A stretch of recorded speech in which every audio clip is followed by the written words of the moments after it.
Hello everyone, welcome back to my YouTube channel. So after a long break, I am here. So today's guest is very special. So sir, welcome to my YouTube channel Thank and you. Thanks a lot. Doctor Narayan Dixit sir.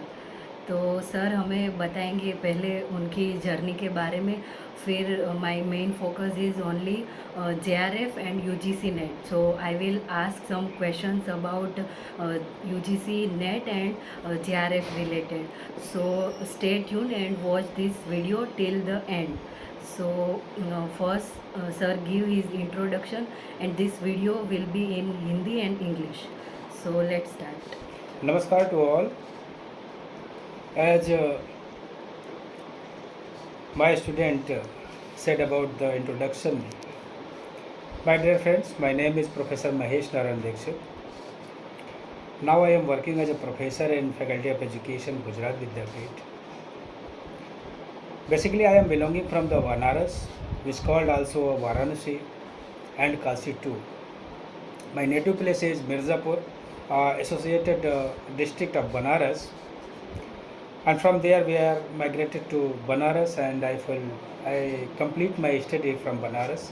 Basically, primary education from Saraswati Vidya Mandir, Shivpur, secondary education from Uday Pratap Inter College, Varanasi, and higher education completed from Banaras Hindu University, which is called as a BSU and established by Malviya ji, Madan Mohan Malviya in 1916. I am also the student of Gujarat Vidyapeeth because I did my PhD from Gujarat Vidyapeeth in the supervision, under the supervision of Professor Bharat Joshi ji, who is now working as a acting Vice Chancellor of Gujarat Vidyapeeth too. So, this is my little introduction in the regard of this interview. I am the professor of education. My interest area is research methodology and language pedagogy. Over to Balasuri.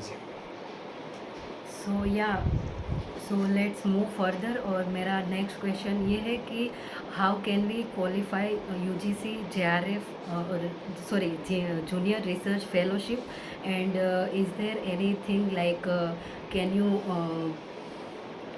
share your success tip about JRF and how you qualify JRF in first attempt. So I am eagerly waiting कि आपने JRF कैसे qualify किया और आपका experience कैसा रहा। बात अगर नेट और JRF की जाए तो मैं आपको बताना चाहूँगा कि मैंने जब नेट और JRF किया था तो वो आज से 20 साल पहले किया था। मैं बनारस हिंदू यूनिवर्सिटी से एमएड कंप्लीट करने के बाद वहाँ पे एक परीक्षा होती थी जो शुरू में शुरू ही हुई थी, यूपी स्लेट की परीक्षा। सबसे पहले मैंने उस परीक्षा को दिया था और पहली बार वो परीक्षा हुई थी, लेकिन सद्भाग्य से मैं उस परीक्षा में पास हुआ था। और उसके 2 महीने के बाद ही नेट की वही परीक्षा हुई थी, जिस परीक्षा में मैंने नेट भी क्वालिफाइड किया था और JRF के रूप में भी चयनित हुआ था। तो जूनियर रिसर्च फेलोशिप भी मुझे मेरे रिसर्च वर्क के लिए मिली थी। तो ये तो छोटी सी बात हुई कि जो मैंने किया था आज से 20 साल पहले। अब सिनेरियो काफ़ी बदल चुका है। पहले जब मैंने नेट और JRF किया था तो उस समय का सिलेबस तो बहुत ज़्यादा नहीं बदला है, अभी भी 70% सिलेबस सेम है, लेकिन परीक्षा का पैटर्न बहुत बदल चुका है। जब मैंने परीक्षा दी थी तो उस समय हम लोगों के 3 पेपर हुआ करते थे।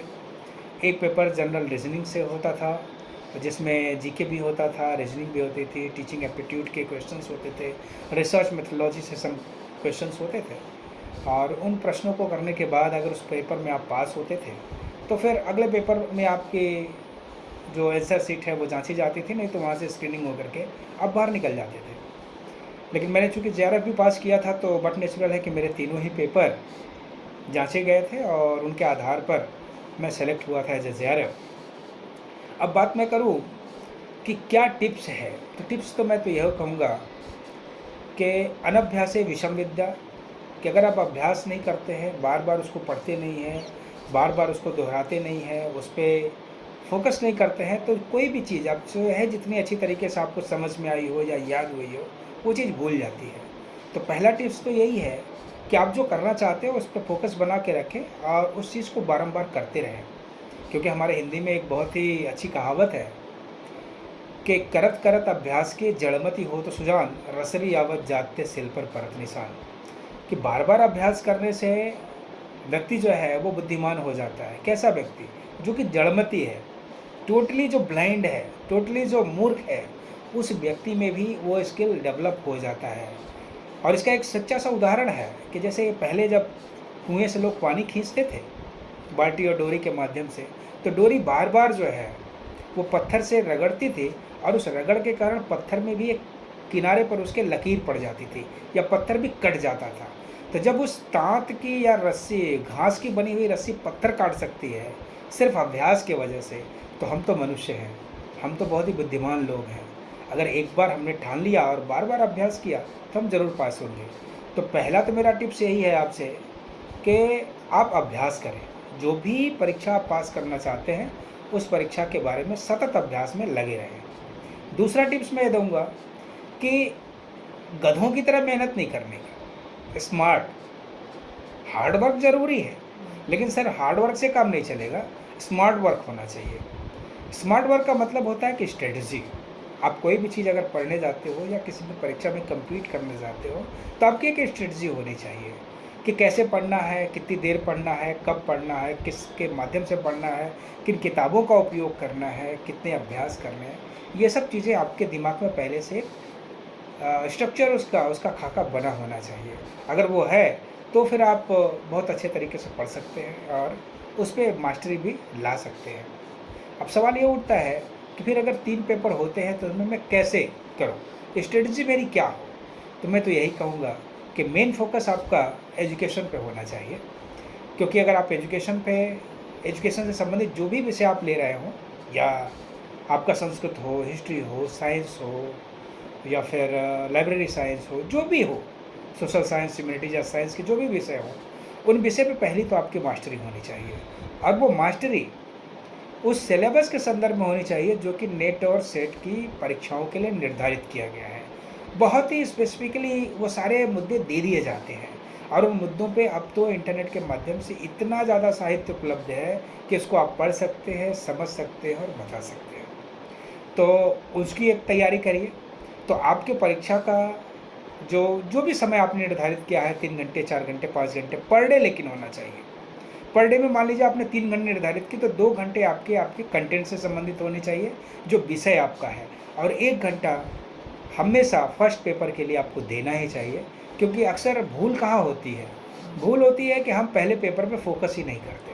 पहले फोकस में शायद 10 मुद्दे दिए गए हैं, 10 यूनिट्स हैं, और यूनिट्स को आपको डिवाइड करके हर एक यूनिट पे अच्छे से तैयारी करनी चाहिए। तो ये स्मार्ट वर्क दूसरा टिप्स हुआ। और मैं तीसरा और अंतिम टिप्स आपको देना चाहूँगा, और वो टिप्स जो है वो है कि पुराने पेपर्स जितने हैं उनको आप सॉल्व करें। क्योंकि जब आप पुराने पेपर्स को सॉल्व करते हैं तो एक प्रश्न जब आप हल करते हैं तो उससे संबंधित 3-4 प्रश्न अपने आप आपके तैयार हो जाते हैं। पहला लाभ ये होता है। दूसरा लाभ ये होता है कि आपको अपनी कमियों के बारे में भी पता चलता जाता है कि आप कहाँ पे हैं, कितने स्तर पे हैं, वो आपको पता चलता रहता है। तो आप और मोटिवेट होते हैं काम करने के लिए। और इसके द्वारा जो तीसरा सबसे बड़ा फ़ायदा ये होता है कि आप नियत टाइम में अपने प्रश्नों को हल करने की क्षमता अपने में विकसित हो जाती है। जैसे 50 क्वेश्चन है, 1.5 घंटे का समय है या 1.25 घंटे का समय है, उतने में आपको हल करना है। अब रीजनिंग का पेपर आप हल कर रहे हो अगर आपको, तो उसमें कंपोजिशन भी आता है, कंप्रहेंशन भी आता है, वेन डायग्राम भी आता है, प्रोज एंड पोइट्रीज से संबंधित क्वेश्चन आते हैं, कम्युनिकेशन के आते हैं, टेक्नोलॉजी के आते हैं, रिसर्च के आते हैं। तो इसमें कुछ क्वेश्चन ऐसे होते हैं जिसको कि आपको हल करना पड़ता है, वो टाइम टेकिंग होता है। कुछ क्वेश्चन ऐसे होते हैं जो क्वेश्चन कि आपके मेमोरी के आधार पर ही काम हो जाता है। कुछ क्वेश्चन ऐसे होते हैं जिसमें आपको थोड़ी सी समझ की ज़रूरत पड़ती है, तो समझ को भी देखें।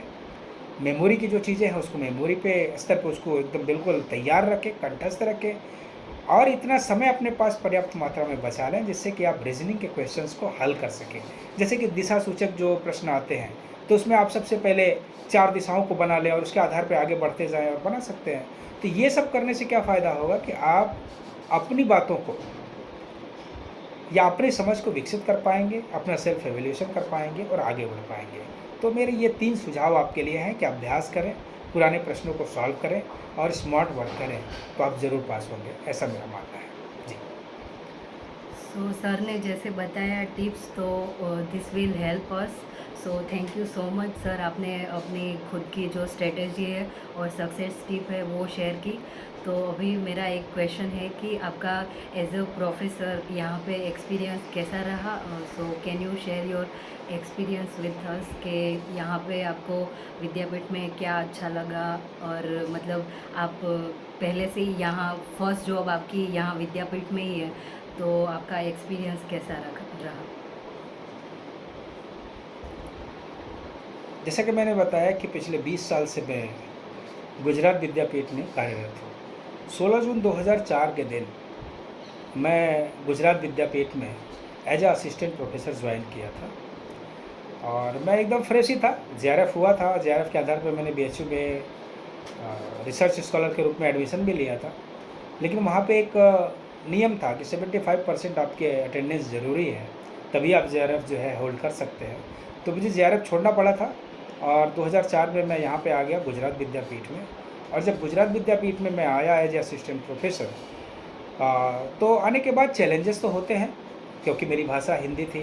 गुजरात विद्यापीठ टोटली गुजराती भाषा में चलती है, तो यहाँ पे न तो अंग्रेजी में सपोर्ट हो सकता था, न तो हिंदी के माध्यम से हो सकता था। मुझे गुजराती सीखनी थी और मेरे अपॉइंटमेंट लेटर में भी लिखा हुआ था कि आपको गुजराती सीखनी पड़ेगी और यहाँ पे एक गुजराती विनय की परीक्षा होती है, वो पास करनी पड़ेगी। तो जब मैं आया यहाँ पे तो माहौल इतना, आप कह सकते हैं कि बहुत ही फ्रेंडली नहीं था। चीज़ों को समझना, अलग संस्कृति के बच्चों के साथ काम करना, ये बड़ा ही दुष्कर कार्य था। लेकिन तारीफ़ करनी होगी यहाँ के लोगों की और यहाँ के स्टूडेंट्स की, जो कि मेरे गुरु बने। मैं उनको सिखाता था और वो मुझे सिखाते थे। मैं उन्हें एजुकेशन बताता था और वो मुझे गुजराती सिखाते थे। कभी हमने एक दूसरे में काट छाट नहीं की, बल्कि अगर मान लीजिए मैं गुजराती में कुछ गलत भी पढ़ा देता था, कुछ लिखने में भूल हो जाती थी, तो भी बच्चे बाद में आकर के मुझे बताते थे कि यहाँ पे सर ऐसे लिखना था और ये करना था। तो उससे एक चीज़ तो पता चली मेरे में कि आदमी पूर्ण नहीं होता, बल्कि वो पूरक होता है एक दूसरे का। मैं उनके एजुकेशन में पूरक बना और वो मेरी भाषा में, और आज मैं गुजराती अच्छे तरीके से बोल सकता हूँ, समझ सकता हूँ और मेरे कितने सारे पेपर्स भी गुजराती में पब्लिश हुए हैं। तो यहाँ की देन है, यहाँ के लोगों की देन है, उसके प्रति मैं आभारी भी हूँ।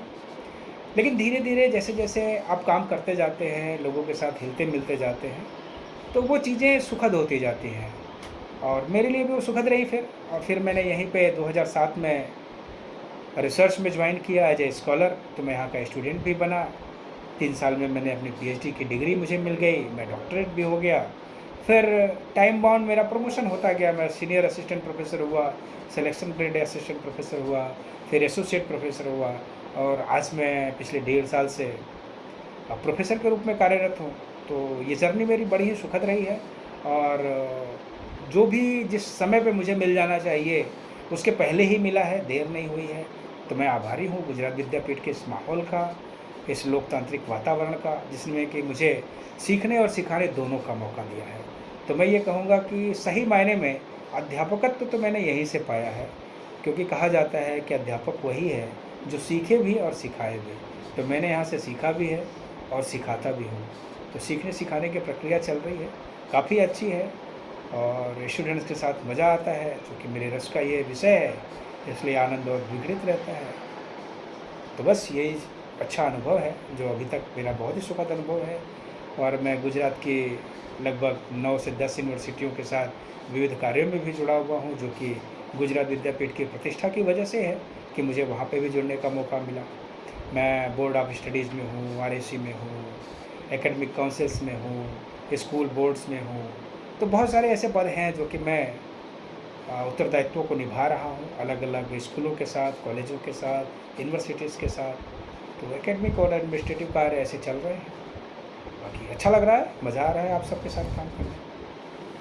ठीक है, सर का एक्सपीरियंस यहाँ बहुत अच्छा रहा और सर का वैसे देखा जाए तो सर एकदम डाउन टू अर्थ पर्सन है, वरना कुछ प्रोफेसर होते हैं वो बात ऐसे करते हैं तो हमें ऐसे लगता है कि इन सर से अगली बार से मुझे कुछ क्वेश्चन पूछना होगा तो मुझे ऐसे डर लगता है। पर सर मतलब हमारे सेकंड सेमेस्टर में पढ़ाने आए थे, तो सर का मतलब जो पढ़ाने का स्टाइल, टीचिंग स्टाइल है वो भी एकदम अच्छा है, और वो जो बच्चों के साथ जैसे घुल मिल जाते वो मुझे बहुत अच्छा लगता है। तो सर जैसे पढ़ाते टीचिंग स्टाइल वो भी अच्छा है, और सर एकदम डाउन टू अर्थ पर्सन है, तो सर की पर्सनालिटी भी मुझे बहुत पसंद है। और एक नेक्स्ट बात मैं बोलना चाहूँगी, लास्ट बात, कि सर जैसे बोले कि यहाँ सर को पहले गुजराती नहीं आती थी, पर सर अभी गुजराती सीख गए तो सर गुजराती में भी बात करते हैं, और सब जब गुजराती में बात करते हैं तो ऐसा लगता है कि कोई फॉरेनर है वो गुजराती में बात करता है। तो मतलब वो इतना मीठा लगता है कि ગુજરાતીમાં એક આપણે એવું કહીએ ને કે આમ કોઈ જે ફોરેન કન્ટ્રીમાંથી આવ્યું હોય અને પછી ગુજરાતી બોલે તો આપણને કેવું આમ લાગે કે કેટલું મીઠું બોલે છે, તો સરે આમ એવું બોલે ને ગુજરાતીમાં તો આપણને એવું થાય કે આમ સાંભળતા જ રહીએ। તો સરનું ગુજરાતી એકદમ સારું બોલે છે, અને આમ બોલે ને તો એકદમ આમ સ્વીટ લાગે, તો એ પણ મને સરની સારી વાત લાગે છે। તો હવે આ વિડીયો આપણે એન્ડ કરીએ। Hope this video will help you, and thank you so much sir, आपने हमारे लिए बहुत सारा मतलब आपका बिजी शेड्यूल था फिर भी हमारे लिए टाइम निकाला और हमारे साथ इतनी सारी बातचीत की। So thank you so much sir. Thank you.